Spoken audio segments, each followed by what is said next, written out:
நிறைய தமிழ்நாட்டு அரசு வந்து விளையாட்டு வீரர்களுக்கு பல்வேறு நிறைய வளர்ச்சி பணிகள் மேம்பாட்டு பணிகள்லாம் பண்ணியிருக்கோம். இப்போ இந்த வந்து சிந்தட்டிக் ஓடுகாங்க இங்கே மட்டும் தான் இருக்குது. ஹை ஆல்டிடியூட் ட்ரைனிங் சென்டர்ஸ் சொல்லி இங்கே வந்தது நீங்கள் எப்படி பார்க்குறீங்க? இந்த ஸ்டூடெண்ட்ஸ்க்கு என்ன அப்படிங்கிறது சொல்லுங்கள். நீலகிரி மட்டும் தமிழ்நாடு பூரா மாதிரி பண்ணிகிட்டு இருக்கோம். ஏற்கனவே 10 வருஷம் ஏடிஎம்கே ஆட்சி இருந்தப்போ ஸ்போர்ட்ஸ் மினிஸ்டர் யாருன்னு கேட்டால் சொல்ல முடியாது. இப்போ ஸ்போர்ட்ஸ் மினிஸ்டர் யாருன்னு உங்களுக்கு தெரியும். அதனால் மார்ச் வந்தது பிறகு நல்லா டெவலப் ஆகிட்டு இருக்கு. வெளிநாட்டு வீரர்கள்லாம் வந்துட்டு இங்கே வந்து கலந்துக்கூடிய அளவுக்கு ஒரு சூழல் உருவாக்கி நிறைய மெடல் வாங்கிட்டு இருக்கிறோம், அவார்டு வாங்கிட்டு இருக்கிறோம். வேறு ஸோ இப்போ நீலகிரி மாவட்டத்தில் நடைப்பயிற்சி மேற்கொண்டீங்க சார். சென்னைக்கும் நீலகிரி கிளைமேட் எப்படி இருந்துச்சு சார்? நீங்கள் ஏற்கனவே சொல்லிட்டீங்க நீலகிரி வந்து அனைத்து இடமும் பிடிக்கும்னு நேற்று அன்னைக்கு போன மீட்டிங்னு கூட சொல்லியிருந்தீங்க. இந்த பயணம் எப்படி இருக்குது சார்? நீலகிரி மாவட்டம் வந்தால் எப்போதுமே நான் ஒரு 4-3 நாள் தங்கி கழக நிகழ்ச்சி, அரசு நிகழ்ச்சி தவிர இந்த மாதிரி பார்க் போகிறது, சீனியர்ஸ் பார்க்குறது, இந்த மாதிரி வாக்கிங் பண்ணுறது இதெல்லாம் வந்து ரெகுலராக தான் வச்சுருக்கேன். நீலகிரி மாவட்டத்துக்கு வரும்போதெல்லாம் நிச்சயமாக தொடர்ந்து செஞ்சுட்ருக்கேன்.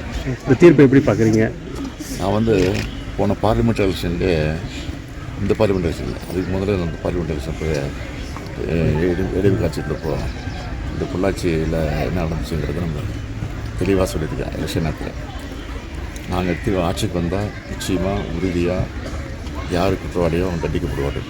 எப்படிப்பட்ட பொறுப்பு இருந்தாலும் சரி, எவ்வளோ பெரிய செல்வாக்கு இருந்தாலும் சரி, நிச்சயமாக தண்டிக்கப்படுவார்னு சொன்னேன். அது நடந்திருக்கு. அதனால தான் அசம்பிளியில் கூட கடந்த சட்டமன்ற கூட்டத்தொடரில் அசம்பிளியில் கூட பேசும்போது இந்த ஆட்சியினுடைய அவ்வளோ ஆட்சிக்கு பொள்ளாச்சியே சாட்சி, பொல்லாத ஆட்சிக்கு பொள்ளாச்சியே சாட்சின்னு சொல்லியிருக்கேன். இதுதான் நடந்திருக்கு. இப்போ கொடநாடு கொலை வழக்கும் அதே மாதிரி இருக்குமா சார்? அதுவும் போயிட்டுருக்கு. அதுவும் இந்த புதிய தண்டனை வழங்கப்படும்.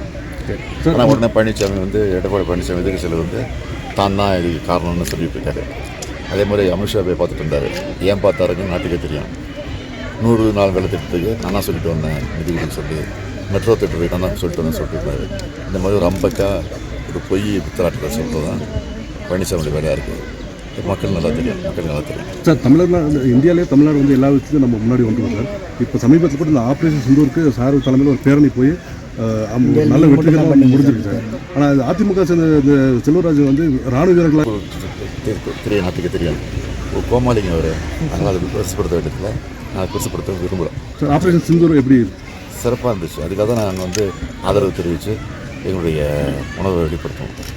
Thank you sir. Thank you sir.